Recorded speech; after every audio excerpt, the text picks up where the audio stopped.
À la tête de cette formation se trouve un homme qui ne devrait même pas être là, le major Gregory Pappy Boyington, un pilote de 31 ans au passé mouvementé, avec un problème d'alcool et une réputation d'insubordination, qui a failli mettre fin à sa carrière militaire, avant même qu'elle ne commence.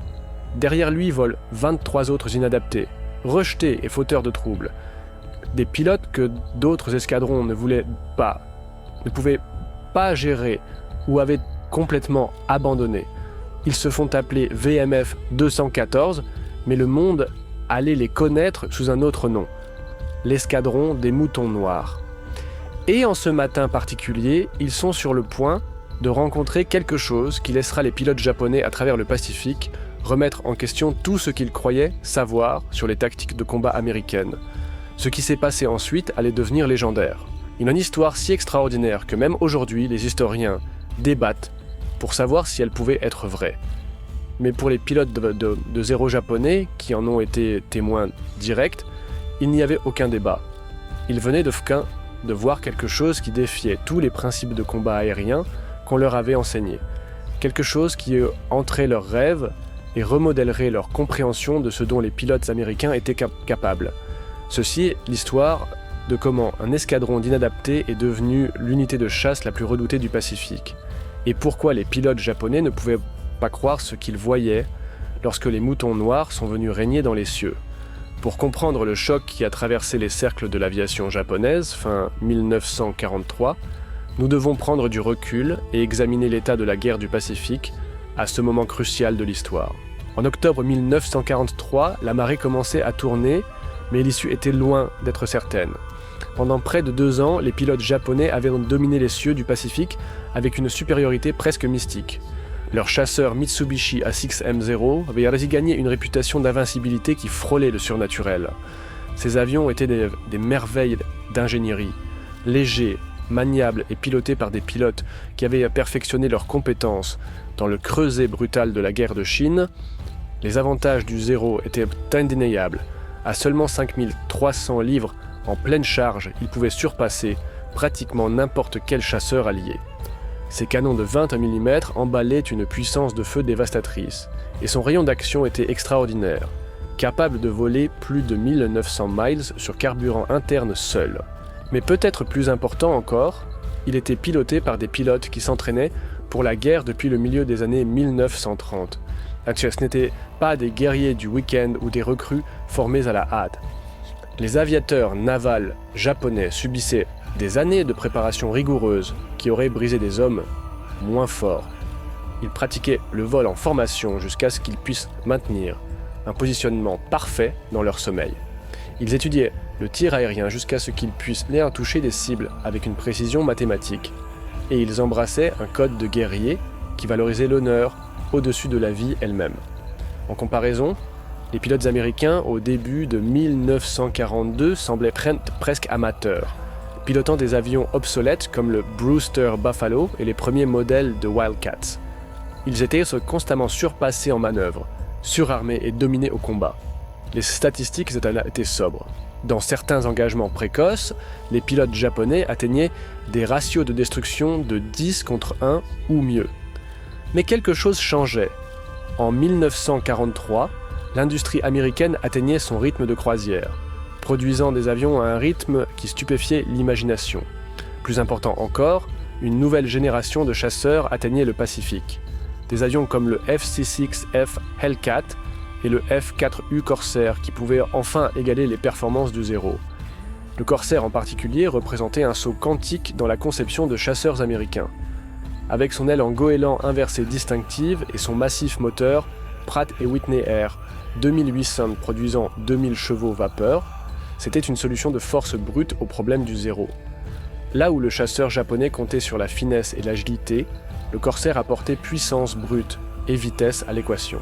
Pourtant, même avec des avions supérieurs, les pilotes américains apprenaient encore comment combattre efficacement contre un ennemi qui avait perfectionné ses tactiques à travers des années d'expérience de combat. La courbe d'apprentissage était abrupte, et le prix de l'éducation se mesurait en sang. C'était le monde dans lequel VMF 214 entra en septembre 1943. un théâtre où les pilotes japonais détenaient encore une dominance psychologique malgré leur situation stratégique de plus en plus désespérée. Ce qu'ils allaient rencontrer briserait cette dominance pour toujours. L'histoire de VMF 214 ne commence pas par la gloire, mais par l'échec et la frustration. À l'été 1943, le corps des Marines faisait face à un problème particulier. Que faire des pilotes qui ne correspondaient pas au moule des aviateurs militaires traditionnels? C'étaient des hommes qui pouvaient voler, certains brillamment, mais qui s'irritaient sous la discipline militaire, remettaient en question les ordres, ou simplement ne s'entendaient pas avec leurs officiers commandants. Ils étaient les chevilles carrées qui ne rentraient pas dans les trous ronds des escadrons conventionnels. Dans des circonstances normales, ils auraient pu être discrètement transférés vers des tâches d'entraînement ou des postes administratifs. Mais 1943 n'était pas une période normale, et le corps des Marines ne pouvait pas se permettre de gaspiller le talent, peu importe à quel point il était non conventionnel. Entrait Gregory Boyington, un homme dont la carrière militaire se lisait comme un conte édifiant de potentiels gâchés. Né en Idaho en 1912, Boyington avait obtenu son diplôme de l'Université de Washington avec un diplôme en ingénierie aéronautique. Il rejoignit les Marines en 1935, obtint ses ailes et semblait destiné à une carrière militaire solide, bien que peu remarquable. Mais Boyington avait des démons. Il buvait trop, se battait avec ses supérieurs et accumulait des dettes qui menaçaient de détruire sa carrière. En 1941, face à une cour martiale pour insubordination, il fit un choix désespéré. Il démissionna des Marines et rejoignit le groupe américain de volontaires, les fameux Tigres volants, combattant pour la Chine contre l'agression japonaise. En Chine, Boyington trouva sa vocation. Pilotant les P-40 Warhawks à gueule de requin des Tigres volants, il abattit 6 avions japonais et apprit de précieuses leçons sur le combat contre les Zéros qui lui serviraient bien dans les années à venir. Mais même en Chine, ses problèmes personnels le suivirent. Il entra en conflit avec Claire Chennault, le commandant légendaire des Tigres, et finit par se retrouver persona non grata, même parmi ce groupe d'inadaptés et d'aventuriers. Lorsque les Tigres volants se dispersèrent en 1942, Boyington retourna aux États-Unis, un homme sans pays, militairement parlant. Les Marines étaient réticents à le reprendre étant donné son historique de problèmes disciplinaires. Mais avec la guerre du Pacifique, consommant des pilotes à un rythme alarmant, il cédèrent finalement, le réintégrant avec son ancien grade de major.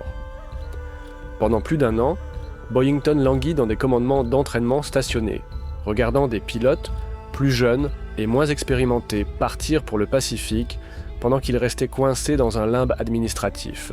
C'était une pilule amère pour un homme qui savait qu'il avait les compétences pour faire une différence au combat. L'opportunité de rédemption vint sous une forme inattendue. En août 1943, les planificateurs du corps des Marines réalisèrent qu'ils avaient une collection de pilotes de remplacement programmés pour le Pacifique qui ne rentraient pas tout à fait dans les structures d'escadrons existantes. Certains étaient des vétérans revenant de tournées antérieures qui avaient des conflits de personnalité avec leurs anciennes unités. D'autres étaient des pilotes qualifiés dont les attitudes les rendaient mal accueillis dans les escadrons traditionnels. Plutôt que d'essayer de forcer ses chevilles carrées dans des trous ronds, quelqu'un eut une idée brillante. Pourquoi ne pas créer un nouvel escadron spécifiquement conçu pour les inadaptés, les donner à Boyington lui-même, l'inadapté ultime, et voir ce qui se passerait. Et ainsi VMF 214 naquit, non pas d'une planification soigneuse ou d'une tradition militaire, mais de la nécessité et du désespoir. Boyington reçut carte blanche pour sélectionner ses propres pilotes parmi le pool de remplaçants disponibles, et il choisit des hommes qui lui rappelaient lui-même. Talentueux mais troublés, compétents mais têtus, capables mais non conventionnels. Il y avait le capitaine Stan Bailey, un pilote vétéran dont les tactiques agressives lui avaient valu à la fois des victoires et des réprimandes. Le premier lieutenant Bob McClurg, dont l'aptitude mécanique n'avait d'égal que son mépris pour le protocole militaire. Le sergent technique Henry Miller, un pilote enrôlé dont l'origine de classe ouvrière et les manières directes faisaient de lui un étranger parmi le corps des officiers. Un par un, Boyington assembla sa collection d'inadaptés, de rejetés et de fauteurs de troubles. C'étaient des hommes qui avaient été radiés par le système, des pilotes dont les carrières semblaient destinées à la médiocrité ou à l'échec. Mais Boyington voyait quelque chose d'autre en eux, une faim de se prouver, un désir de montrer au monde qu'être différent ne signifiait pas être inférieur. La devise non officielle de l'escadron disait tout. Nous ne sommes pas les meilleurs, mais nous sommes les plus colorés. C'était une blague autodérisoire qui maîtrisait une vérité plus profonde. Ces hommes n'avaient plus rien à perdre et tout à prouver. La transformation de VMF 214 d'une collection d'inadaptés en une unité de combat cohésive ne s'est pas produite du jour au lendemain. En fait, elle a failli ne jamais se produire. Lorsque l'escadron s'assembla à la station aérienne du corps des marines d'El Toro, en Californie, en août 1943, la scène rappelait plus une maison de redressement qu'une unité militaire. Les pilotes triés sur le volet de Boyington arrivèrent avec des attitudes qui allaient du scepticisme à l'hostilité ouverte. Beaucoup avaient été brûlés par des commandants précédents qui leur avaient promis des opportunités seulement pour les accabler d'affectations banales ou de tâches punitives. Le premier défi était d'établir la crédibilité. Boyington savait que sa réputation de vétéran des tigres volants ne le mènerait que jusqu'à un certain point avec des pilotes qui avaient leur propre expérience de combat ou qui avaient entendu des histoires sur ces problèmes disciplinaires. Il devait prouver qu'il pouvait diriger par l'exemple, pas seulement par le grade. Sa solution était caractéristiquement non conventionnelle. Au lieu de soumettre ses pilotes à la discipline militaire traditionnelle et aux horaires d'entraînement rigides, Boyington se concentra sur la seule chose qui comptait le plus, apprendre à tuer des avions japonais tout en restant vivants eux-mêmes. Oubliez tout ce qu'on vous a enseigné sur le vol en formation, dit-il à ses pilotes lors de leur premier briefing. Oubliez les jolis motifs et les manœuvres de manuel. Nous allons apprendre à nous battre salement et nous allons apprendre à gagner. La philosophie d'entraînement de Boyington était façonnée par son expérience avec les tigres volants, où la survie avait dépendu de l'adaptation aux forces de l'ennemi tout en exploitant leurs faiblesses. Il avait appris que la maniabilité légendaire du zéro était aussi sa plus grande vulnérabilité. Les pilotes japonais étaient devenus si dépendants des combats tournants qu'ils ignoraient souvent d'autres options tactiques. Le Corsair, avec sa vitesse supérieure et son taux de montée, était parfaitement adapté pour exploiter cette faiblesse. Mais cela nécessitait une approche complètement différente du combat aérien que ce que la plupart des pilotes américains avaient appris. Frappe et fuite, expliqua Boyington à ses pilotes alors qu'ils se rassemblaient autour d'un tableau noir couvert de diagrammes tactiques. Utilisez votre vitesse pour vous rapprocher. Prenez votre tir et sortez avant qu'il ne puisse réagir. N'essayez jamais de tourner avec un zéro. Vous perdrez à chaque fois. C'était une pensée hérétique selon les normes de 1943. La plupart des tactiques de chasseurs américains mettaient encore l'accent sur l'intégrité de la formation et le soutien mutuel, des concepts qui fonctionnaient bien en théorie, mais se désagrégeaient souvent dans le chaos du combat réel. Boyington préconisait quelque chose de beaucoup plus fluide et individualiste. Mais ses pilotes étaient intrigués. C'étaient des hommes qui s'étaient irrités sous la doctrine militaire rigide, qui avaient été punis pour avoir pensé en dehors des sentiers battus. Boyington leur offrait la permission de se battre, comme leurs instincts leur disaient de se battre. Le régime d'entraînement qui suivit était différent de tout ce que le corps des Marines avait vu auparavant. Au lieu de pratiquer le vol en formation parfaite, les pilotes de VMF 214 passaient leur temps à apprendre comment rompre la formation efficacement. Au lieu de mémoriser des schémas d'attaque standards, ils pratiquaient l'improvisation et l'adaptation. Boyington introduisit des concepts qui deviendraient plus tard standards dans les tactiques de chasseurs américains, mais qui étaient révolutionnaires. En 1943, il enseigna à ses pilotes la gestion de l'énergie, comment utiliser l'altitude et la vitesse comme armes. Il leur montra comment utiliser la vitesse de plongée supérieure du Corsair pour échapper à des situations dangereuses. Plus important encore, il leur inculqua l'importance de la conscience situationnelle et de l'opportunisme agressif. Un bon pilote cherche toujours un avantage, leur dit-il. Un grand pilote crée ses propres avantages. Les méthodes d'entraînement non conventionnelles de l'escadron soulevèrent des sourcils parmi les officiers traditionnels du corps des marines, mais les résultats étaient indéniables. Les pilotes de VMF 214 développaient une cohésion et une confiance qui impressionnaient même leurs critiques. Plus important encore, ils apprenaient à penser comme des chasseurs plutôt que comme des soldats. Alors que leur date de départ pour le Pacifique approchait, Boyington rassembla ses pilotes pour un dernier briefing. L'ambiance était différente maintenant. Le scepticisme et l'hostilité avaient été remplacés par quelque chose s'approchant de l'enthousiasme. « Messieurs, » dit Boyington, regardant autour de la pièce les visages d'hommes qui avaient été radiés par le système. « Nous sommes sur le point de montrer au monde ce que les inadaptés peuvent accomplir quand on leur donne une chance de se prouver. Les Japonais pensent qu'ils savent comment les Américains se battent. Nous allons leur enseigner autrement.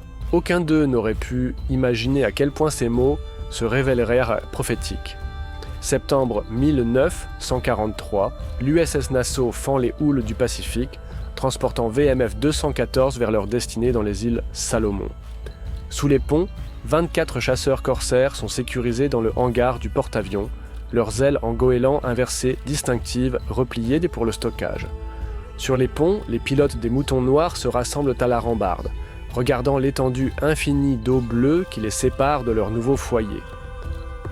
Pour beaucoup de ces hommes, c'est leur premier aperçu du théâtre du Pacifique, un vaste champ de bataille océanique où les distances se mesurent en milliers de miles et où la base amie la plus proche pourrait être à 1 jour de vol. L'échelle est écrasante, même pour des pilotes habitués aux grands espaces ouverts de l'Ouest américain. Mais ce n'est pas seulement la géographie qui est intimidante. En septembre 1943, la guerre du Pacifique a développé son propre caractère unique, façonné par 2 ans de combat brutal entre des forces qui ne pourraient pas être plus différentes dans leur approche de la guerre. Les Japonais ont construit leur stratégie autour de la vitesse, de la surprise et de la supériorité spirituelle de leurs pilotes. Les Américains commencent à répondre avec la puissance industrielle et l'innovation technologique. Prises entre ces 2 philosophies se trouvent les îles des Salomon, une chaîne d'atolls couverts de jungles qui sont devenus le point focal de la campagne du Pacifique. Des noms comme Guadalcanal, Bougainville et Rabaul sont déjà entrés dans le lexique de l'histoire militaire américaine, chacun représentant un chapitre dans la lutte sanglante pour le contrôle du Pacifique Sud. La destination de VMF 214 est le terrain d'aviation de Munda sur l'île de Nouvelle-Géorgie, une base japonaise récemment capturée qui a été hâtivement convertie à l'usage américain. Le terrain d'aviation lui-même raconte l'histoire de la guerre du Pacifique en miniature. Les bunkers en béton japonais et les revêtements abritent maintenant des avions américains, tandis que des cabanes Quonset et des tentes construites à la hâte fournissent un hébergement pour le nombre croissant de personnel alliés. La base est une étude en contraste. L'efficacité américaine et l'attention japonaise aux détails créent un hybride étrange, qui parvient d'une manière ou d'une autre à fonctionner malgré sa nature improvisée. La piste d'atterrissage, construite à l'origine par des ingénieurs japonais utilisant le travail forcé, est maintenant prolongée et améliorée par les bataillons de construction américains travaillant 24 heures sur 24 pour accueillir le nombre croissant d'avions alliés. Lorsque le VMF 214 arrive finalement à Munda à la mi-septembre, ils sont accueillis par une scène qui capture parfaitement le chaos organisé du théâtre du Pacifique. L'aérodrome bourdonne d'activité alors que les équipes au sol entretiennent les avions, que les camions de ravitaillement naviguent sur des routes boueuses et que les pilotes de divers escadrons se préparent pour des missions qui les emmèneront profondément en territoire contrôlé par les Japonais. Mais il y a quelque chose d'autre dans l'air à Munda. Une tension qui témoigne de la nature mortellement sérieuse du travail effectué ici. Ce n'est pas une base d'entraînement ou une installation de zone arrière. C'est la ligne de front de la guerre du Pacifique et tout le monde ici sait que leur prochaine mission pourrait être la dernière. Le premier briefing de l'escadron a lieu dans une cabane Quonset étouffante qui sert de centre de renseignement. Des cartes couvrent toutes les surfaces murales disponibles, montrant la géographie complexe des Salomon et la disposition des forces japonaises dans toute la région. Des épingles rouges marquent les aérodromes ennemis connus, tandis que des épingles bleues indiquent les positions alliées. Le motif raconte une histoire d'avancée alliée progressive, mais aussi de résistance japonaise obstinée. « Messieurs », commence l'officier du renseignement, pointant vers une grande carte des Salomon centrales. « Bienvenue sur le morceau de terre le plus actif du Pacifique. Chaque jour, nous effectuons des missions contre des positions japonaises dans toute cette région. Chaque jour, ils essaient de nous arrêter. Les statistiques qu'ils présentent sont sobres. La force de chasse japonaise dans la région est estimée à plus de 200 avions, la plupart d'entre eux basés dans le complexe massif de Rabaul sur l'île de Nouvelle-Bretagne. Ce ne sont pas les pilotes novices que les forces américaines commencent à rencontrer dans d'autres théâtres. Beaucoup de ces hommes sont des vétérans avec des années d'expérience au combat. La bonne nouvelle, continue l'officier de briefing, c'est que nous obtenons enfin des avions qui peuvent égaler leurs performances. La mauvaise nouvelle, c'est qu'ils savent toujours utiliser leurs avions mieux que la plupart de nos pilotes ne savent utiliser les leurs. C'est une évaluation franche qui capture la réalité de la guerre aérienne du Pacifique fin 1943. L'industrie américaine a finalement produit des chasseurs capables de défier la supériorité japonaise, mais la courbe d'apprentissage reste raide. Trop de pilotes américains meurent encore pendant qu'ils apprennent à se battre efficacement contre un ennemi qui perfectionne ses tactiques depuis des années. Alors que le briefing continue, Boyington étudie les visages de ses pilotes. Ces hommes se sont entraînés dur et se sont bien préparés, mais l'entraînement est une chose, et le combat en est une autre. Dans quelques jours, ils effectueront leur première mission, en territoire ennemi, et toute leur préparation sera mise à l'épreuve ultime. La première mission de l'escadron est relativement simple. Escorte pour des missions de bombardement contre les positions japonaises sur l'île de Bougainville. C'est le genre de mission qui permet aux nouveaux pilotes de s'habituer aux opérations de combat tout en fournissant une expérience précieuse en vol de formation et en navigation en territoire ennemi. Mais Boyington a d'autres plans. Alors qu'il étudie les briefings de mission et les rapports de renseignement, il commence à formuler une stratégie qui jouera sur les forces de son escadron, tout en exploitant ce qu'il considère comme des faiblesses fondamentales dans la doctrine tactique japonaise. « Nous n'allons pas voler comme tout le monde », dit-il à ses pilotes lors de leur première réunion d'escadron à Munda. « Nous allons chasser. » Le 1er octobre 1943. Le soleil matinal projette de longues ombres sur l'aérodrome de Manda alors que le VMF 214 se prépare pour sa première mission de combat. L'air est épais d'humidité et d'odeur de carburant d'aviation, alors que les équipes au sol font les préparatifs finaux sur 24 chasseurs corsaires. Pour les pilotes des Black Sheep, ce moment représente l'aboutissement de mois d'entraînement et de préparation. Mais il marque également le début de quelque chose qu'aucun d'entre eux ne peut pleinement anticiper. Une campagne qui redéfinira les tactiques de chasse américaines et laissera les pilotes japonais remettre en question tout ce qu'ils pensaient savoir sur le combat aérien. Le briefing de mission est routinier selon les normes du théâtre du Pacifique. Escorter une formation de bombardiers en piqué SBD Dauntless lors d'une frappe contre des positions japonaises sur l'île de Balal, un petit aérodrome dans le sud des Salomon qui sert de base avancée pour les chasseurs zéro. Les rapports de renseignement suggèrent une opposition modérée de chasseurs ennemis, peut-être une douzaine de zéros basés sur la cible avec la possibilité de renfort des bases plus grandes au nord. Alors que Boyington étudie les paramètres de la mission, il voit une opportunité de mettre en œuvre les tactiques non conventionnelles qu'il développe. Au lieu de maintenir une formation serrée avec les bombardiers, la procédure d'escorte standard, il prévoit d'utiliser le VMF 214 comme patrouille itinérante chassant les chasseurs japonais pendant que les bombardiers complètent leur attaque. Nous allons nous diviser en divisions de 4 avions, explique-t-il à ses pilotes alors qu'ils se rassemblent autour d'un tableau de briefing improvisé. Chaque division opérera indépendamment, à la recherche de cibles d'opportunités. Restez flexible, restez agressif et rappelez-vous, la vitesse c'est la vie. C'est un écart radical par rapport à la doctrine d'escorte standard, qui met l'accent sur l'intégrité de la formation et le soutien rapproché des bombardiers. Mais l'expérience de Boyington avec les tigres volants lui a appris qu'une adhésion rigide à la doctrine conduit souvent à des opportunités manquées et à des pertes inutiles. À 0800 heures, la formation décolle de Munda. 12 SBD, Dauntless suivi de 24 corsaires en formation lâche. Le vol vers le nord en direction de Balal les emmène au-dessus de certains des territoires les plus beaux et les plus mortels du Pacifique, des îles émeraudes entourées de récifs coralliens. Leurs collines couvertes de jungle cachant des positions japonaises qui pourraient éclater avec des tirs antiaériens à tout moment. Pour les pilotes les plus récents du VMF 214, ce premier aperçu de la zone de combat est à la fois exaltant et sobre. Les îles en contrebas semblent paisibles depuis l'altitude, mais tout le monde sait que les apparences peuvent être trompeuses dans les Salomon. les forces japonaises ont eu des mois pour préparer des positions défensives, et elles se sont révélées remarquablement aptes à dissimuler leurs forces jusqu'au moment de l'attaque. Alors que la formation s'approche de Balal, Boyington commence à mettre en œuvre son plan tactique.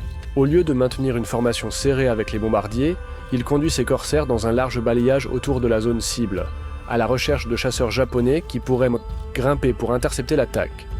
La réponse vient plus tôt que prévu. À 0845 heures, alors que les Dauntless commencent leur bombardement, une formation de 8 chasseurs apparaît depuis la direction de l'aérodrome de Kahili sur Bougainville. Ils grimpent dur, essayant de gagner un avantage d'altitude avant d'engager la formation américaine. Pour les pilotes japonais, cela semble être une interception de routine, le genre de mission qu'ils ont effectué des dizaines de fois auparavant. Des bombardiers américains protégés par des chasseurs volant des schémas d'escorte prévisibles, vulnérables aux attaques coordonnées par des pilotes zéro expérimentés qui savent comment exploiter la maniabilité supérieure de leur avion. Mais le VMF 214 ne vole pas selon des schémas prévisibles. Alors que les zéros grimpent vers les bombardiers, ils se retrouvent face à quelque chose qu'ils n'ont jamais rencontré auparavant. Des chasseurs américains qui les chassent plutôt que de simplement défendre leur charge. Boyington repère les Zeros grimpant en premier et envoie immédiatement un message radio à ses chefs de division. Bandits en haut. Toutes les divisions attaquent à volonté. Ce qui se passe ensuite sera discuté dans les salles de repos des pilotes japonais pendant des mois.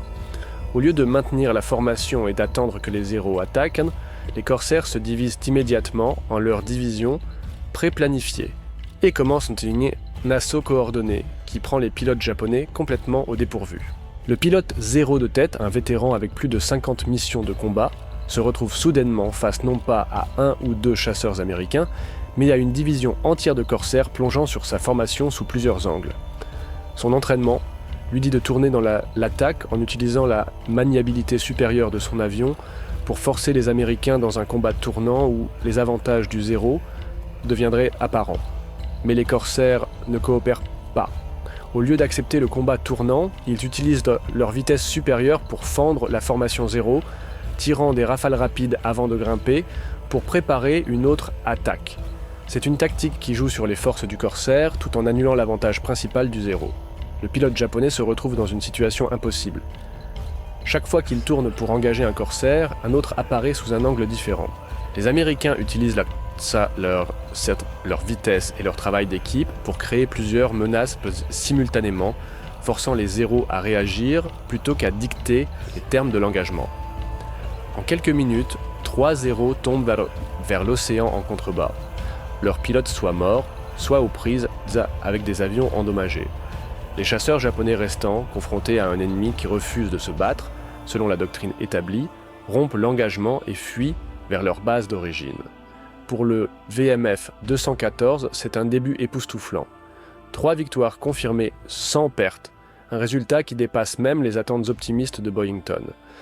Mais plus important encore, ils ont démontré l'efficacité de tactiques qui révolutionneront bientôt les opérations de chasse américaines dans tout le Pacifique.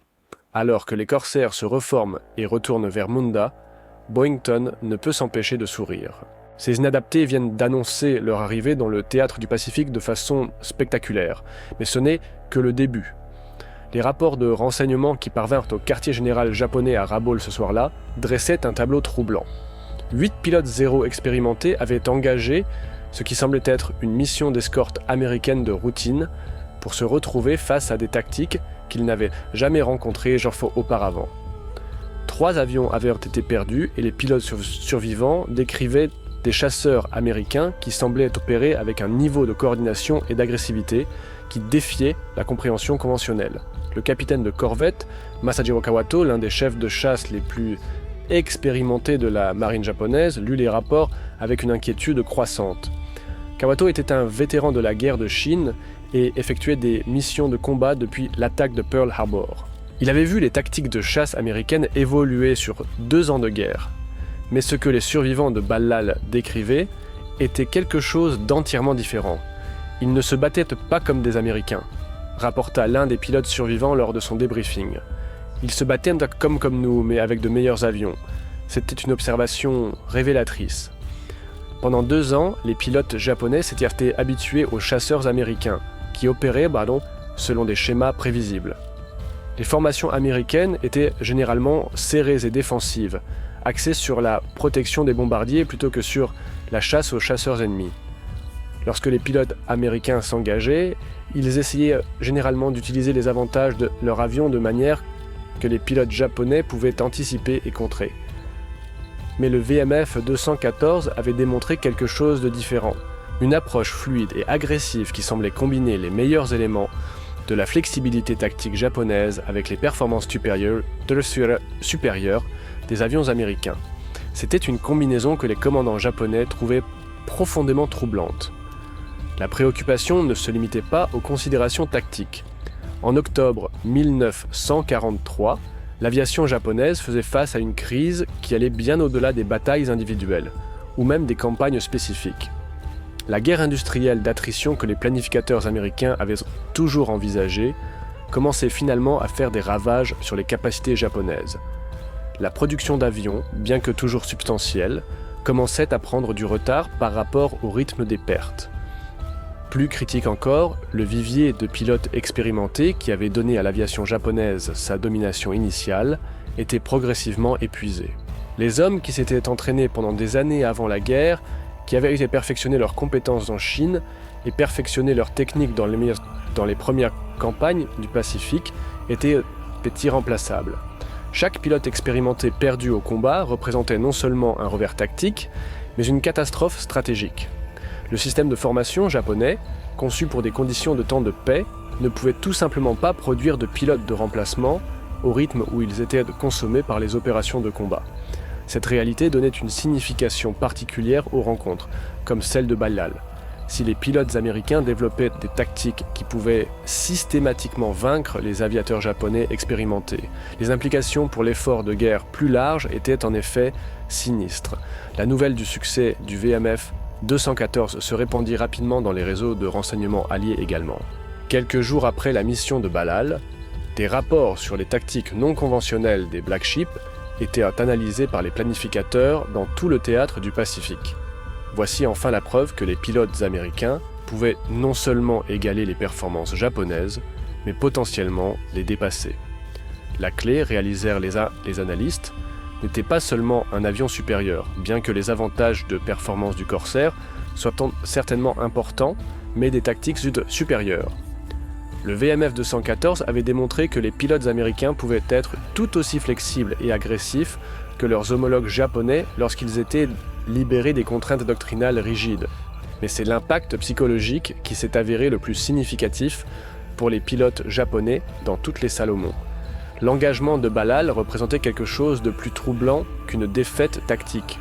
Il suggérait que les Américains apprenaient, s'adaptaient et faisaient évoluer leur approche du combat aérien d'une manière qui menaçait les hypothèses fondamentales sur lesquelles la stratégie aérienne japonaise était basée. Le mythe de l'invincibilité japonaise, déjà affaibli par 2 ans de batailles de plus en plus coûteuses, commençait à se fissurer, et le VMF 214 ne faisait que commencer. Alors qu'octobre progressait, les Black Ships continuèrent leur opération de patrouille agressive, accumulant des victoires à un rythme qui étonnait à la fois leurs alliés et leurs ennemis. Chaque engagement semblait valider l'approche non conventionnelle de Boyington, tout en démontrant aux pilotes japonais que les règles du combat aérien dans le Pacifique changeaient. Mais le vrai test était encore à venir. Les rapports de renseignement indiquait que les commandants japonais commençaient à prêter une attention particulière aux activités du VMF 214. Des plans étaient en cours d'élaboration pour faire face à cet escadron américain problématique. Des plans qui amèneraient les Black Ships face à face avec certains des pilotes les plus expérimentés et dangereux de la marine japonaise. La scène était en train d'être préparée pour une confrontation qui déterminerait non seulement le sort de pilotes individuels, mais l'avenir de la guerre aérienne dans le Pacifique. Et au centre de tout cela se trouvait un escadron d'inadaptés qui avait à trouver leur vocation dans les cieux mortels au-dessus des îles Salomon. À la fin d'octobre 1943, le VMF 214 s'était établi comme l'un des escadrons de chasse les plus efficaces du théâtre du Pacifique. En seulement 4 semaines d'opérations de combat, ils avaient abattu 23 avions japonais tout en perdant seulement 3 des leurs, un ratio de victoire qui dépassaient même les projections les plus optimistes. Mais les statistiques, aussi impressionnantes qu'elles soient, ne racontaient aucune partie de l'histoire. La véritable signification du succès précoce des moutons noirs résidait dans ce qu'ils représentaient. La preuve que les pilotes américains pouvaient non seulement égaler les performances japonaises, mais potentiellement les surpasser lorsqu'on leur donnait le bon avion, les bonnes tactiques et le bon leadership. Pour Boyington et ses inadaptés, ces premières victoires représentaient la justification de tout ce vers quoi ils avaient travaillé. Des hommes qui avaient été rejetés par le système, des pilotes dont les carrières semblaient destinées à la médiocrité ou à l'échec, prouvèrent que la pensée non conventionnelle pouvait produire des résultats extraordinaires. Mais ils attiraient également l'attention de quartiers qu'ils auraient peut-être préféré éviter. Le renseignement japonais avait identifié le VMF 214 comme une cible prioritaire, et des plans étaient aussi déjà en cours pour faire face à ce que Tokyo commençait à considérer comme une menace sérieuse pour la supériorité aérienne japonaise dans les Salomon. Le succès de l'escadron avait également créé des attentes qui seraient difficiles à maintenir. Les commandants alliés, impressionnés par la performance précoce des moutons noirs, commencèrent à leur assigner des missions de plus en plus dangereuses. Les missions d'escorte relativement routinières de leur première semaine cédaient la place à des balayages de chasse à longue portée profondément en territoire contrôlé par les Japonais. Alors que novembre approchait, Boyington pouvait sentir que les victoires faciles touchaient à leur fin. Les pilotes japonais s'adaptaient aux tactiques du VMF 214, développant des contre-mesures qui menaçaient de neutraliser les avantages de l'escadron. Plus sinistrement encore, les rapports de renseignement suggéraient que des unités de chasse japonaises d'élite étaient redéployées vers les Salomon spécifiquement pour faire face à la menace des moutons noirs. La scène était en train d'être préparée pour une confrontation qui testerait tout ce que le VMF 214 avait appris sur le combat aérien. Dans les semaines à venir, il ferait face non seulement à des pilotes japonais individuels, mais à des efforts coordonnés par certains des aviateurs les plus expérimentés et dangereux de la marine impériale. La question était de savoir si un escadron d'inadaptés, peu importe leurs compétences ou leur détermination, pouvait maintenir leur avantage contre un ennemi qui apprenait à riposter avec une détermination égale et des nombres supérieurs. La réponse déterminerait non seulement le sort du VMF 214, mais l'avenir des opérations de chasse américaines dans tout le théâtre du Pacifique. Et alors que le soleil de novembre se couchait sur l'aérodrome de Monda, projetant de longues ombres sur la piste de corail, les deux côtés se préparaient pour une bataille qui pousserait les limites du courage humain et de l'habileté de vol. Les moutons noirs avaient annoncé leur arrivée de manière spectaculaire. Maintenant, ils devraient prouver qu'ils pouvaient survivre à la tempête qu'ils avaient contribué à créer. Novembre 1943. Profondément dans les tunnels volcaniques de Rabaul, la plus grande base aérienne japonaise du Pacifique Sud, une réunion de crise se déroulait qui allait remodeler la guerre aérienne au-dessus des Salomon. Le centre de commandement souterrain, taillé dans la roche solide pour se protéger contre les raids de bombardement alliés, bourdonnait d'activités urgentes alors que les officiers du renseignement étalaient des photos de reconnaissance et des rapports de combat sur des tables de planification. Au centre de la discussion se trouvait un seul escadron de chasse américain qui avait en seulement 6 semaines fondamentalement modifié l'équilibre des pouvoirs dans les cieux de la région. Le taux de succès du VMF 214 n'était pas seulement statistiquement impressionnant, il était stratégiquement menaçant. Plus préoccupant encore étaient les rapports qui affluaient de pilotes japonais survivants, des descriptions de tactiques américaines qui semblaient violer tous les principes du combat aérien que les aviateurs japonais avaient été enseignés.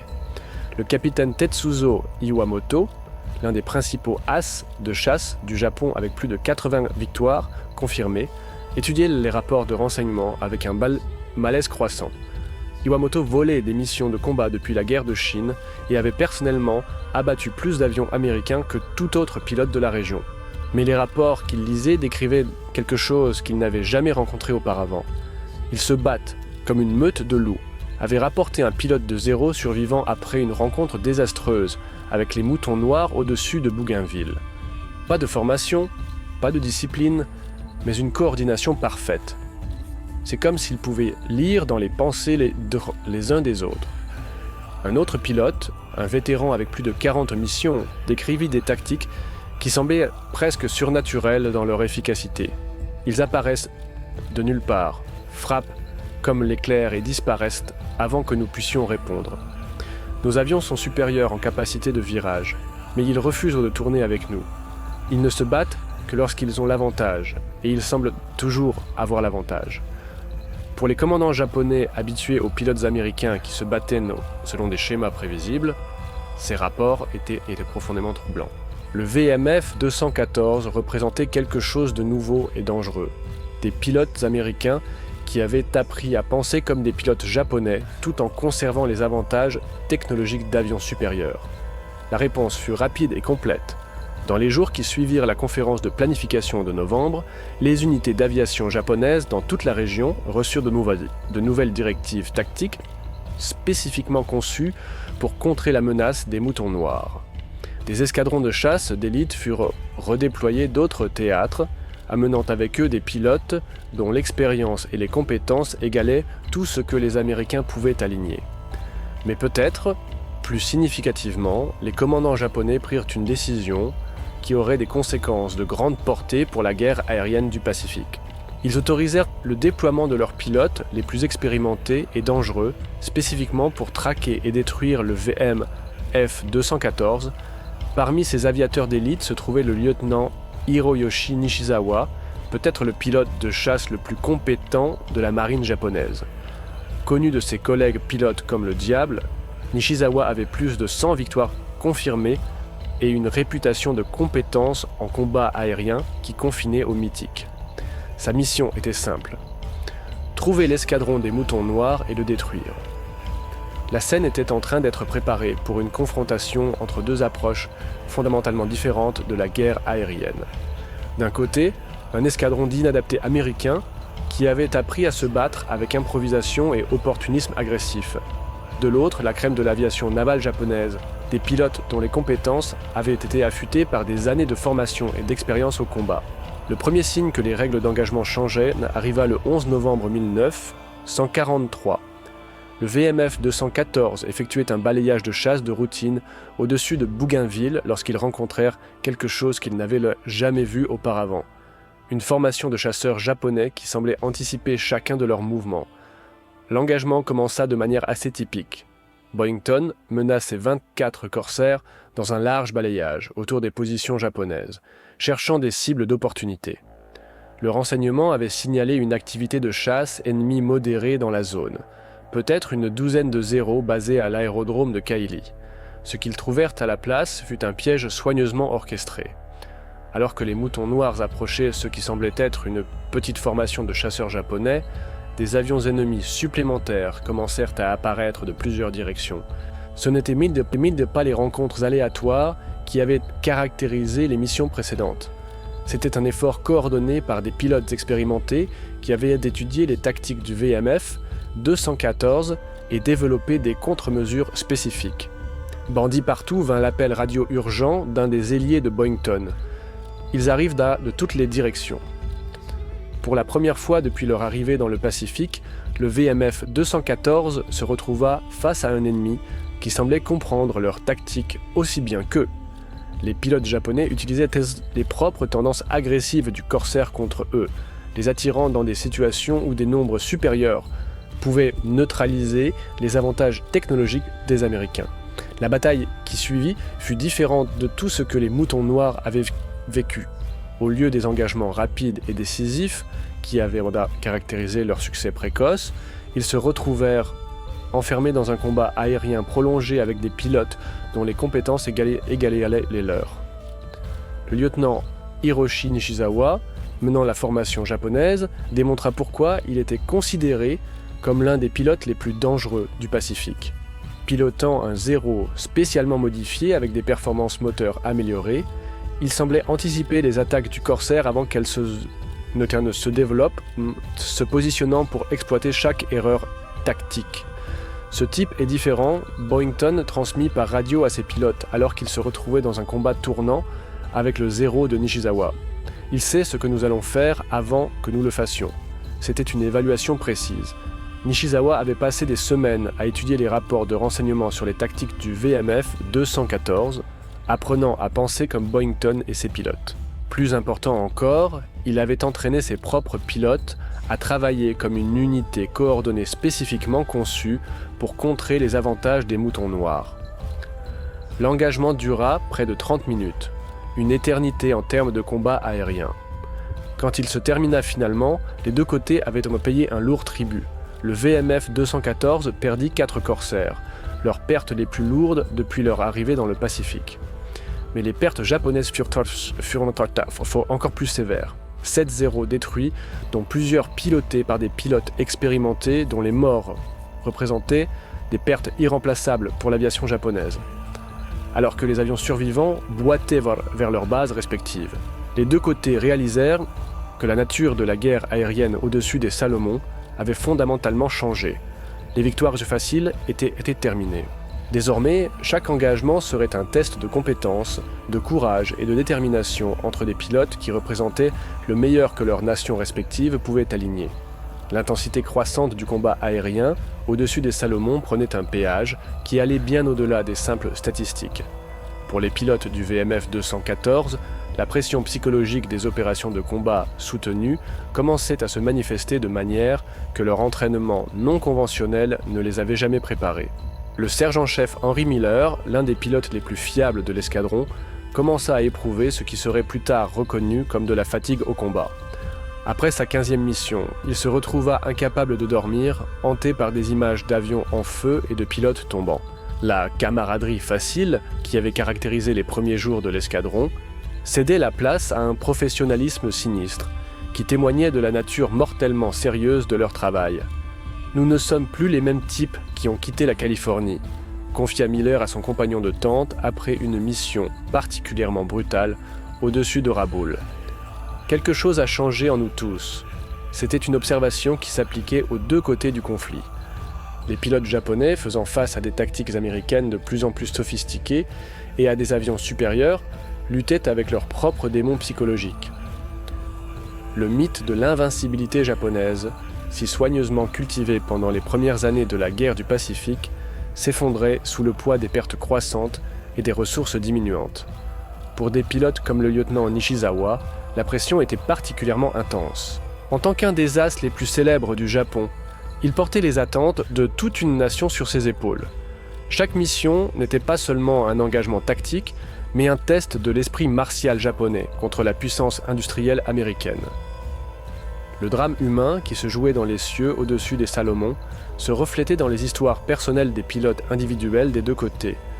Le capitaine Stan Bailey, l'un des membres originaux du VMF 214, abattit son 10e avion japonais le 18 novembre, faisant de lui un as de foi. Mais la célébration de la victoire fut atténuée par la conscience que chaque succès les rapprochait du moment inévitable où leur chance s'épuiserait. Les pilotes japonais faisaient face à une réalité encore plus sinistre.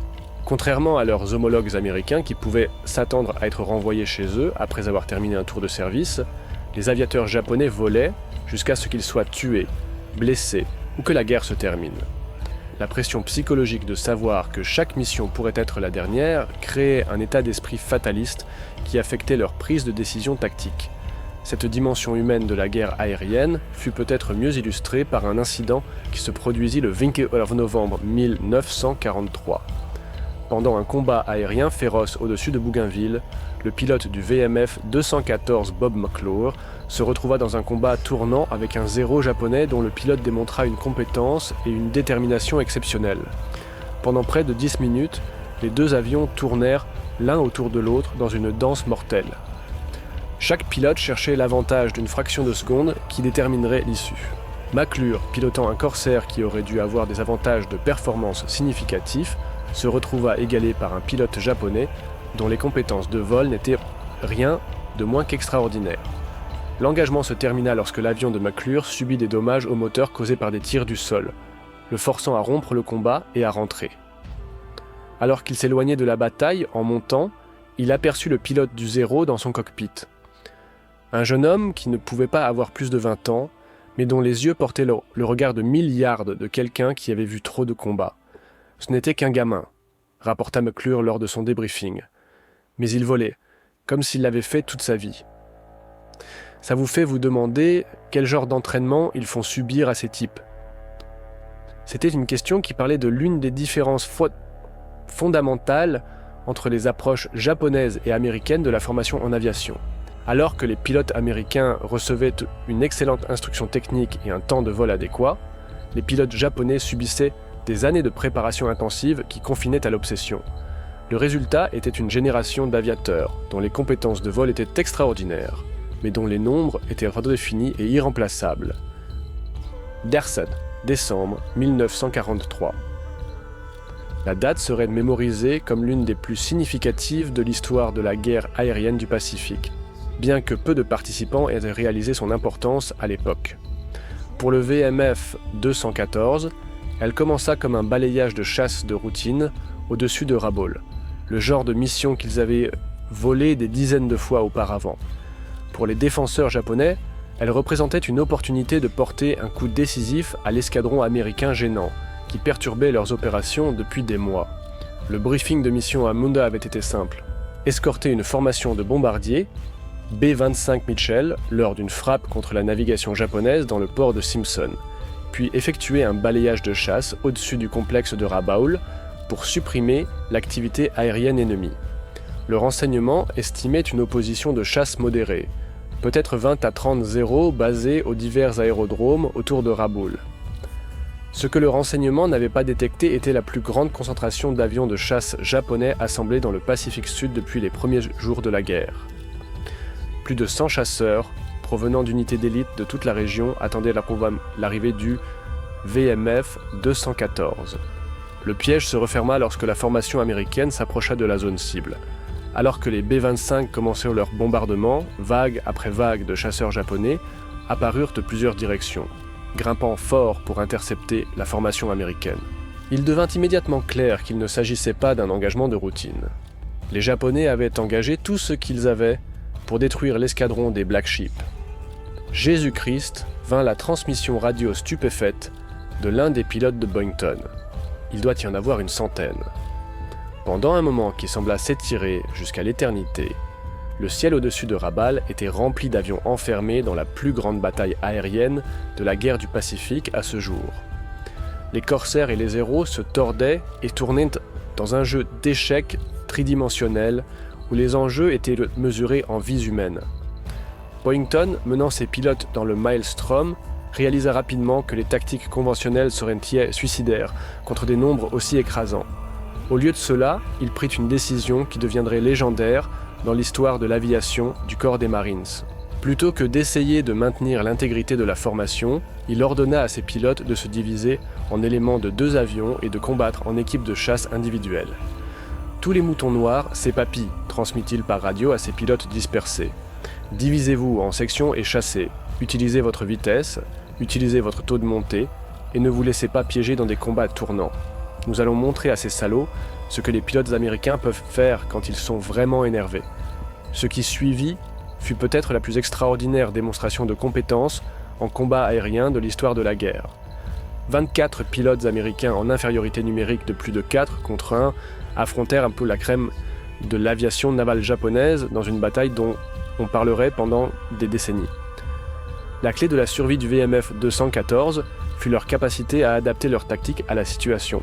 Au lieu d'essayer d'engager chaque chasseur japonais qu'ils rencontraient, ils se concentrèrent sur la création d'une supériorité locale grâce à une coordination et une communication supérieure. Les éléments de 2 avions travaillaient ensemble pour isoler des chasseurs japonais individuels, utilisant les avantages de performance de leurs appareils pour dicter les termes de chaque engagement.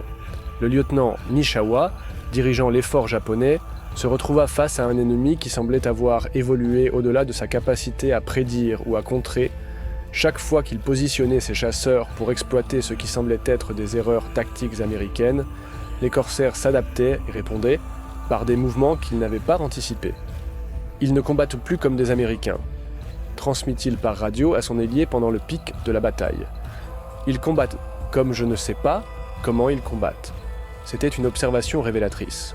Le VMF 214 avait en effet évolué au-delà des tactiques conventionnelles américaines de chasseurs.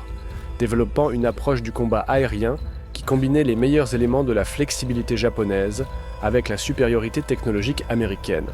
Ils n'étaient plus simplement des pilotes américains pilotant des avions américains. Ils étaient devenus quelque chose de nouveau et d'uniquement dangereux. La bataille fit rage pendant plus d'1 heure, avec des engagements individuels éclatants à travers des centaines de miles carrés d'espace aérien. Lorsqu'elle se termina finalement, les statistiques étaient stupéfiantes. Le VMF 214 avait abattu 26 avions japonais tout en ne perdant que 6 des leurs.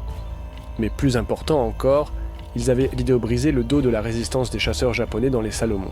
Parmi les pertes japonaises se trouvait le lieutenant Nishizawa lui-même, abattu par Boyington dans un engagement tête-à-tête qui dura moins de 30 secondes, mais représenta l'aboutissement de mois d'évolution tactique des deux côtés. Alors que les avions survivants boitaient jusqu'à leurs bases respectives, les deux camps réalisèrent que quelque chose de fondamental avait changé dans la guerre aérienne du Pacifique. Les Japonais avaient engagé leurs meilleurs pilotes et avions pour détruire le VMF 214 et ils avaient échoué de manière décisive. L'impact psychologique de cet échec résonnerait dans toute l'aviation japonaise pour le reste de la guerre.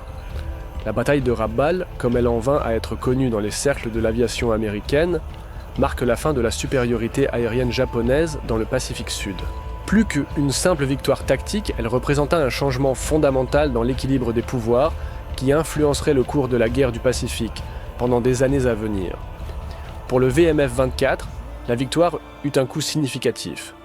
6 pilotes perdus en un seul engagement représentaient leurs pertes les plus lourdes depuis leur arrivée dans le Pacifique, et le tribut psychologique sur les survivants était évident. La confiance facile qui avait caractérisé leurs premières missions fut remplacée par un professionnalisme sombre qui témoignait de la nature mortellement sérieuse de leur travail. Mais la réputation de l'escadron était maintenant sécurisée. La nouvelle de leur victoire contre des chances écrasantes se répandit dans tout le théâtre du Pacifique, inspirant d'autres unités de chasseurs américains à adopter des tactiques similaires. Le vol en formation rigide et l'état d'esprit défensif qui avait caractérisé les premières opérations de chasseurs américains cédèrent la place à une approche plus flexible et agressive qui exploitait les avantages technologiques américains. L'aviation japonaise, pendant ce temps, commençait à montrer des signes de l'attrition qui finiraient par leur efficacité. La perte de pilotes expérimentés comme Nishizawa représentait non seulement des revers tactiques, mais des catastrophes stratégiques. Le système de formation japonais, conçu pour des conditions de temps de paix, ne pouvait tout simplement pas remplacer de telles pertes au rythme auquel elles étaient subies. En janvier 1944, le VMF 214 avait terminé sa période de service et devait retourner aux États-Unis. Leurs statistiques finales étaient impressionnantes par toute mesure. 97 victoires aériennes confirmées contre 20 pertes. Un ratio de victoires qui dépassait même les projections les plus optimistes. Mais leur véritable contribution à l'effort de guerre allait bien au-delà de simples chiffres. Ils avaient démontré que les pilotes américains, lorsqu'ils étaient correctement formés et équipés, pouvaient non seulement égaler les performances japonaises, mais les dépasser. Et plus important encore, ils avaient développé des innovations tactiques qui deviendraient standards dans toute l'aviation américaine, influençant les opérations de chasseurs pendant des décennies à venir. Le coût humain de leur succès était évident, sur les visages des hommes qui se rassemblèrent pour leur photographie finale d'escadron à l'aérodrome de Munda. Ce n'étaient pas les mêmes pilotes qui avaient quitté la Californie 6 mois plus tôt. Le combat les avait vieillis de manière qui allait bien au-delà de la simple chronologie, les marquant du regard de milliards qui caractérisaient les vétérans de combat aérien soutenus. Pour Boyington lui-même, la fin de la tournée marqua à la fois triomphe et tragédie. Son score personnel de 28 victoires confirmées faisait de lui l'un des principaux as américains de la guerre.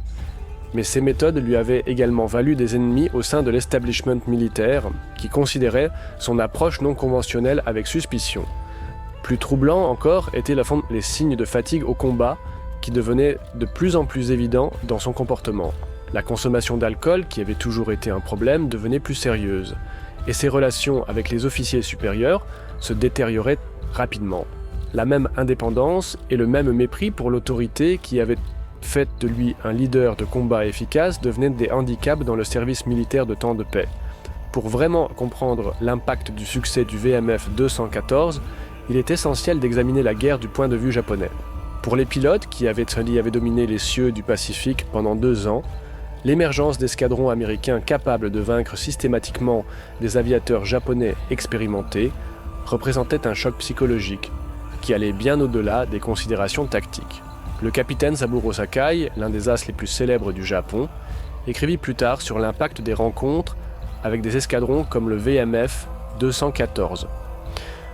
On nous avait enseigné que les pilotes américains étaient inférieurs, qu'ils manquaient de la force spirituelle nécessaire pour le combat aérien.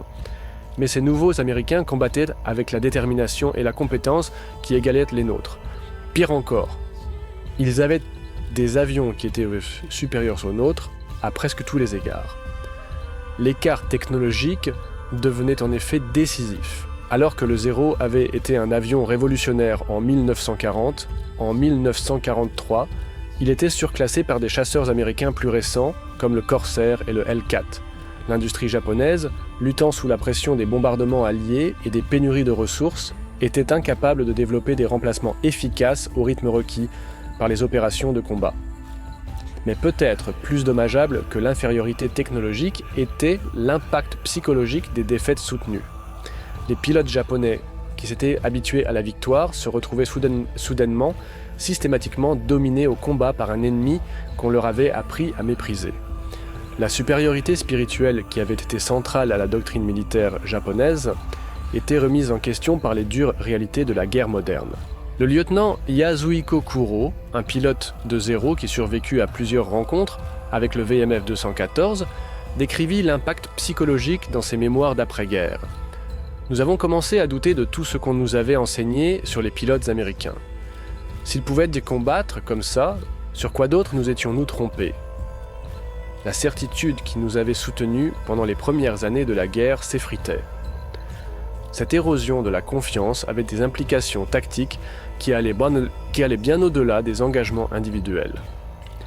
Les pilotes japonais, qui avaient autrefois pressé les attaques avec une détermination suicidaire, commençaient à montrer des signes d'hésitation et de prudence. La discipline de formation, autrefois la marque de fabrique de l'aviation japonaise, commença à se désintégrer alors que les pilotes devenaient plus préoccupés par la survie individuelle que par l'efficacité de l'unité. L'impact fut particulièrement sévère parmi les nouveaux pilotes qui manquaient de l'expérience de combat des vétérans comme Nishihawa et Sakai.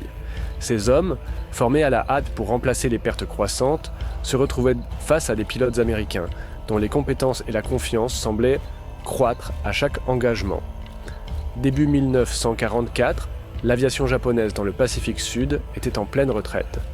Les bases, qui avaient autrefois lancé des raids quotidiens contre les positions alliées, étaient abandonnées ou réduites à des opérations défensives.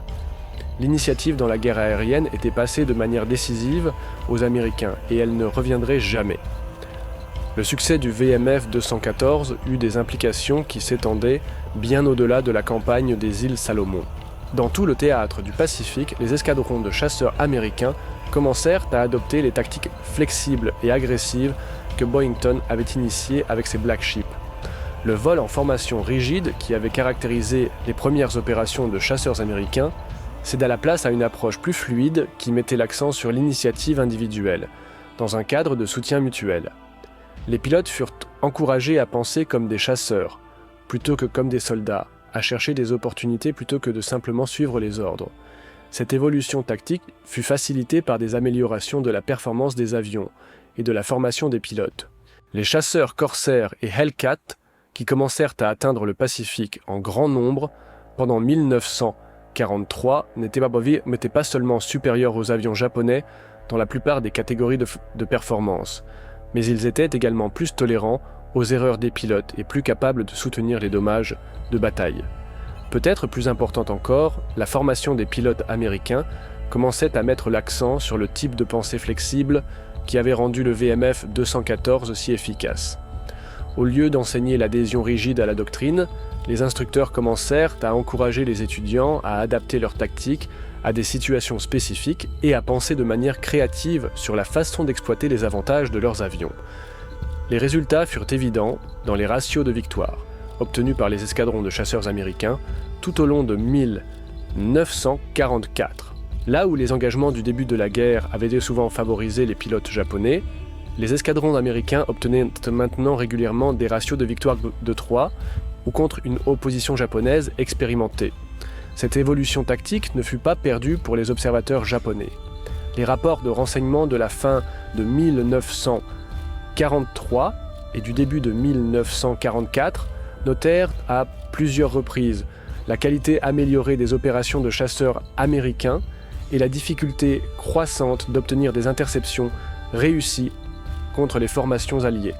Mais à ce moment-là, il était trop tard pour que l'aviation japonaise s'adapte efficacement. La perte de pilotes expérimentés et la dégradation des normes de formation signifiaient pas que les escadrons japonais étaient de plus en plus remplis de remplaçants formés à la hâte, qui manquaient des compétences nécessaires pour rivaliser avec des pilotes américains en amélioration.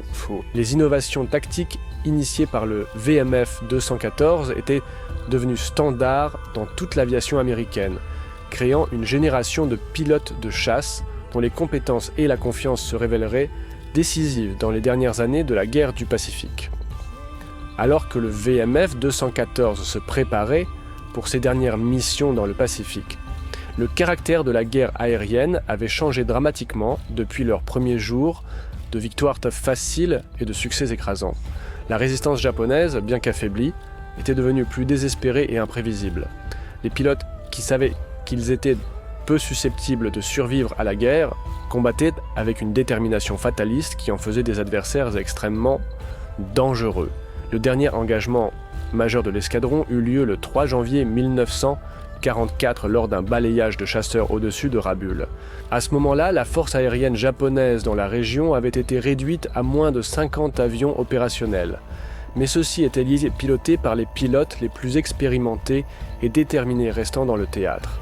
L'engagement commença lorsque le VMF 214 rencontra une formation de 12 chasseurs zéro, tentant d'intercepter un groupe de bombardiers alliés.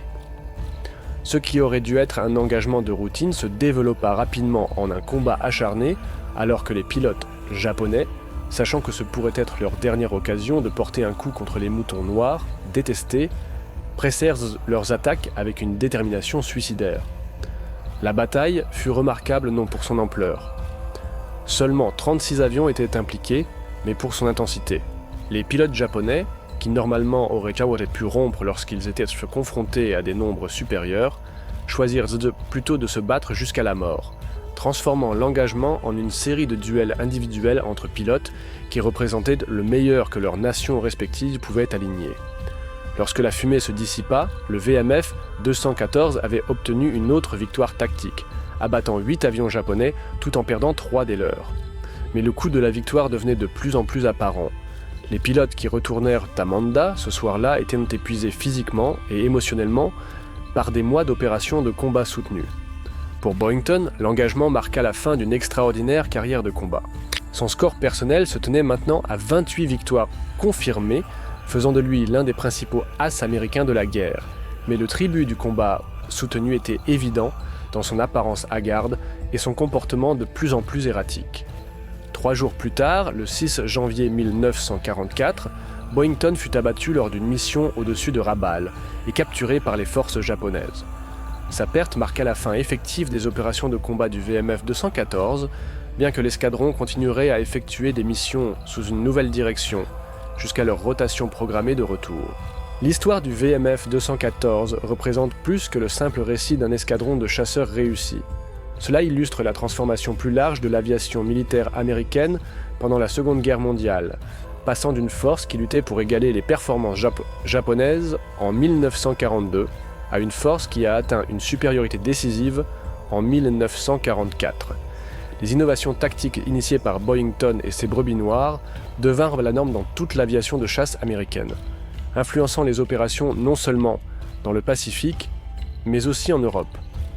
L'approche flexible et agressive qu'ils développèrent, se révéla adaptable à différents types d'avions et environnements opérationnels, fournissant un modèle pour des opérations de chasse efficaces qui restèrent pertinentes longtemps après la fin de la guerre. Plus important encore, peut-être, le VMF 214 démontra que la pensée et le leadership non conventionnel pouvaient produire des résultats extraordinaires lorsqu'ils étaient appliqués aux problèmes militaires. La volonté de Boyington de remettre en question la doctrine établie et sa capacité à inspirer les inadaptés et les rejeter à performer au plus haut niveau fournirent des leçons qui s'étendaient bien au-delà de l'aviation. Le coût humain de leur succès fut significatif. Sur les 24 pilotes originaux qui se déployèrent avec le VMF 214 en septembre 1943, seulement 14 rentrèrent chez eux à la fin de leur tour de service. Les autres furent tués au combat, portés disparus au combat, ou trop gravement blessés pour continuer à voler. C'était un taux de perte qui reflétait la nature mortelle du combat aérien dans le théâtre du Pacifique. Pour les pilotes japonais qui les affrontèrent, le VMF 214 représentait quelque chose de plus troublant qu'un simple escadron ennemi de plus. Ils incarnaient l'évolution de la capacité militaire américaine d'amateur à professionnel, de réactive à proactive, de défensive à offensivement agressive. L'impact psychologique de perdre constamment face à des pilotes qu'on leur avait appris à considérer comme inférieurs fut dévastateur pour le moral et la confiance japonaise. L'impact stratégique plus large d'escadrons comme le VMF 214 fut décisif dans l'issue de la guerre du Pacifique. En obtenant la supériorité aérienne sur les forces japonaises, l'aviation américaine rendit possible les opérations amphibies qui amèneraient finalement les forces alliées jusqu'aux îles japonaises. Sans le contrôle des cieux, la campagne de saut d'île en île qui caractérisa la stratégie américaine dans le Pacifique aurait été impossible. Aujourd'hui, plus de 80 ans après que le VMF 214 a pris son envol pour la première fois au-dessus des îles Salomon, leur histoire continue de résonner auprès de nouvelles générations d'aviateurs, militaires et d'historiens. Le succès de l'escadron représente un moment unique dans l'histoire militaire où l'initiative individuelle et la pensée non conventionnelle pouvaient encore faire une différence décisive dans l'issue des conflits majeurs. Les hommes qui volèrent avec les brebis noires poursuivirent des carrières d'après-guerre variées, mais ils furent à jamais marqués par leur expérience dans le Pacifique. Certains, comme Stan Bailey et Bob McClure, continuèrent à voler avec les Marines, prenant finalement leur retraite en tant qu'officiers supérieurs. D'autres quittèrent le service militaire pour poursuivre des carrières civiles, emportant avec eux la confiance et les compétences en leadership qu'ils avaient développées pendant leur temps avec le VMF 214. Boyington lui-même survécut à la captivité japonaise et rentra chez lui accueilli en héros, recevant finalement la médaille d'honneur pour son service avec le VMF 214. Mais ces années d'après-guerre furent marquées par les mêmes luttes personnelles qui avaient caractérisé sa carrière d'avant-guerre. Sur l'indépendance et le mépris pour l'autorité qui avait fait de lui un chef de combat efficace se révélèrent difficiles à canaliser dans les poursuites du temps de paix. Les pilotes japonais qui survécurent aux rencontres avec le VMF 214 gardèrent leur propre souvenir de l'impact de l'escadron. Beaucoup écrivirent plus tard sur le choc psychologique d'affronter des pilotes américains qui semblèrent avoir appris à se battre avec la flexibilité et l'agressivité de style japonais tout en conservant les avantages technologiques d'avions supérieurs. Pour les historiens militaires, l'histoire du VMF 214 fournit des aperçus précieux sur la nature de l'innovation tactique et l'importance du leadership adaptatif dans les situations de combat. Leur succès démontre que même dans une guerre hautement technologique, les facteurs humains, comme la créativité, la détermination et le leadership efficace, restent décisifs. L'héritage de l'escadron des brebis noires s'étend au-delà de leur impact immédiat sur la guerre du Pacifique. Ils aidèrent à établir des principes de tactique de chasse qui restèrent pertinents à travers l'ère des jets et jusqu'à l'époque moderne du combat aérien. Leur accent sur la flexibilité, l'agressivité et l'initiative individuelle dans un cadre de soutien mutuel devint une caractéristique de la doctrine de chasse américaine. Peut-être plus important encore, ils prouvèrent que des approches non conventionnelles aux problèmes militaires pouvaient y produire des résultats extraordinaires lorsqu'elles étaient appliquées par des individus compétents et déterminés. À une époque de technologie et de doctrine militaire de plus en plus complexes, L'histoire du VMF 214 sert de rappel que la créativité humaine et le leadership restent les facteurs les plus importants dans le succès militaire. Les cieux au-dessus des îles Salomon sont paisibles maintenant, marqués seulement par l'occasionnel avion de ligne commerciale transportant des touristes visitant les champs de bataille où le sort du Pacifique fut décidé. Mais pour ceux qui connaissent l'histoire, il est impossible de regarder ces étendues bleues sans imaginer le drame qui s'y déroula autrefois. La danse mortelle des corsaires et des héros, les bavardages radio des pilotes engagés dans un combat mortel, et le courage des hommes qui risquèrent tout pour prouver que les inadaptés pouvaient effectivement régner sur les cieux. L'histoire de l'escadron des brebis noires nous rappelle que dans le creuset du combat, ce ne sont pas toujours les plus conventionnels ou les mieux élevés qui se révèlent les plus efficaces. Parfois, il faut des inadaptés, des rebelles et des fauteurs de troubles pour trouver de nouvelles façons de résoudre de vieux problèmes. Et parfois, ces solutions peuvent changer le cours de l'histoire elle-même. En fin de compte, cela pourrait être l'héritage le plus important du VMF 214, la démonstration que dans les bonnes circonstances, avec le bon leadership et avec la bonne opportunité, même les héros les plus improbables peuvent accomplir l'impossible. C'est une leçon qui reste aussi pertinente aujourd'hui qu'elle l'était dans les cieux, au-dessus du Pacifique, il y a plus de 8 décennies. Alors que nous fermons ce chapitre remarquable de l'histoire de l'aviation, il vaut la peine de réfléchir à ce qui rendit le VMF 214 si extraordinaire. Ils n'étaient pas surhumains, ils étaient simplement des hommes ordinaires, qui se retrouvèrent dans des circonstances extraordinaires, et se relevèrent pour relever le défi avec courage, créativité et détermination. Leur histoire sert de témoignage au pouvoir de la pensée non conventionnelle et du leadership efficace. La volonté de Boyington de remettre en question la doctrine établie et sa capacité à inspirer ses pilotes à performer au-delà de leurs limites perçues créèrent une force qui était plus grande que la somme de ses parties. Mais peut-être plus importante encore, l'héritage de l'escadron des brebis noires nous rappelle que dans les moments les plus sombres du conflit humain, le courage individuel et la détermination peuvent encore faire une différence décisive. À une époque où la guerre semble de plus en plus dominée par la technologie et la capacité industrielle, leur histoire donne l'espoir que les facteurs humains, la créativité, le leadership et la volonté de se sacrifier pour quelque chose de plus grand que soi-même restent les arbitres ultimes de la victoire et de la défaite. Les pilotes japonais, qui ne pouvaient pas croire ce qu'ils voyaient lorsque le VMF 214 vint régner sur les cieux, assistaient à plus que de simples tactiques supérieures ou de meilleurs avions. Ils assistaient à l'émergence d'un nouveau type de capacité militaire américaine, une qui combinait la supériorité technologique avec l'innovation tactique et le leadership inspiré.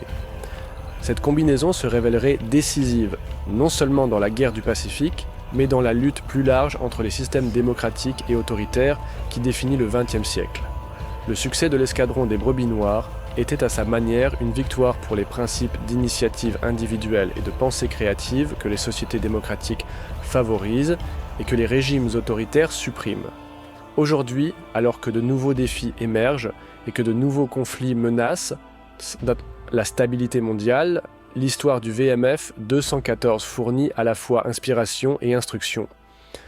Elle nous rappelle que même face à des chances écrasantes, des individus déterminés peuvent trouver des moyens de prévaloir. Et elle démontre que parfois les héros les plus improbables sont exactement ce dont le monde a besoin pour surmonter ses plus grands défis. Les brebis noires auraient pu être des inadaptés, mais ils étaient des inadaptés qui changèrent le monde.